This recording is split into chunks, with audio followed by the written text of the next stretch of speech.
Hello folks, this is Ron Cross. Many of you know who I am. I've been around a long time in this movement. And today I want to talk to you about the movement in general. I want to talk about why we're not coming together. And there's a very simple reason for that. I saw it back in the 90s. In fact, the uniform I'm wearing today is the same uniform that I donned in the 90s in the militia movement. And what I saw, for the most part, was a lack of confident leadership. And that's exactly what we have today. We don't have a whole lot of confident leaders. I'm not saying confident. There's a difference from being confident and competent. You can be confident that you can build a house and yet not have the skills. It's the same thing. Back in the early 2000s, I managed 52 locations in a 4-state area. And some of what I had to learn was professional development. And professional development is a term that we use when we look at an individual and we can see their potential, and we help shape and mold that person into what they can become. This is the problem that we have in the militia movement. We have a lot of potential good leaders, but they have not been shaped and molded into that person they need to be. And I know some of you that will watch this video will say, well, I was in the military and I retired. I respect that. But let me tell you, as a leader, I've dealt with many of your type and people who served in the military, even under combat conditions. And what I have found in many cases is that the military did an excellent job in making these people leaders, but in their field. And that's under combat condition. And the conditions that if you don't do what you're told, there will be some repercussions. Unfortunately, in the militia, we don't have that. We can either kick a person out of a group, whatever we choose to do. There are things that can happen. We can make that individual mad and he'll leave.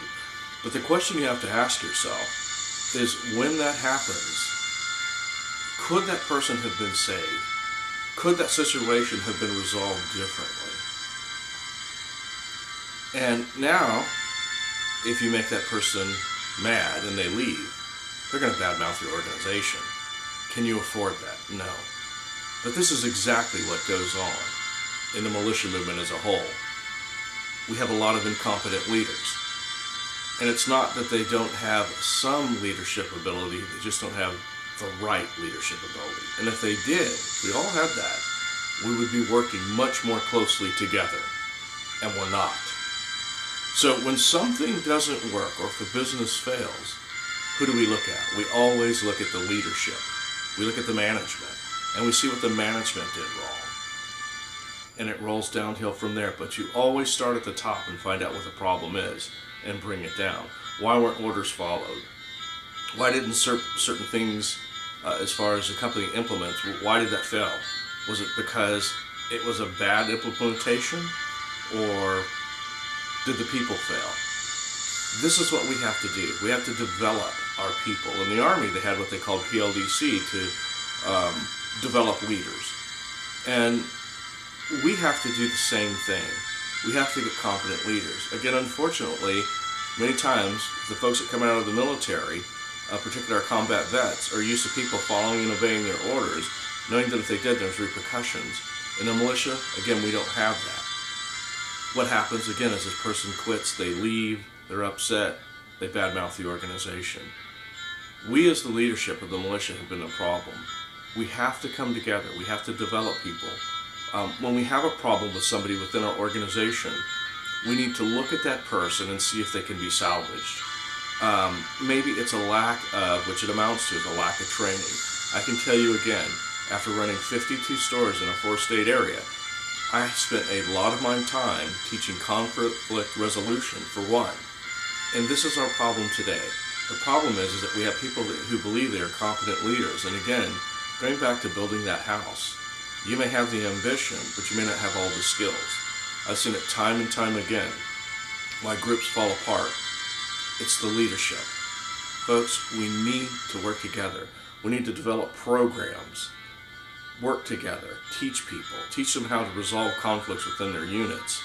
And once we do that and we start building good, strong units, then we can all come together and work as one. This is what needs to happen.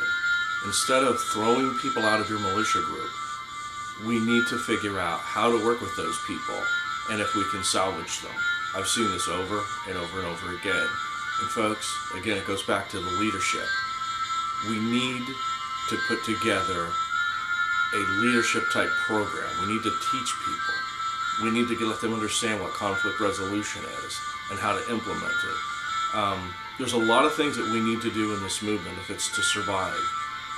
The reason that it isn't growing as it should in unity, and it's growing very, very well, but not in unity, is because of the leadership. Folks, this is something that we have to address. We have to set pride aside. We have to realize basically that it does take good leadership skills and abilities and competence to lead a group. You can be confident, but you may not be competent. For example, I'm confident that I could saw off somebody's leg in the right circumstances. Would I be the right person to do it? Absolutely not. Unless I wanted that person to die. So there is a difference between being competent and confident. And we need to teach people in a competent way. And we need people to come forth and teach people to manage their groups and their people.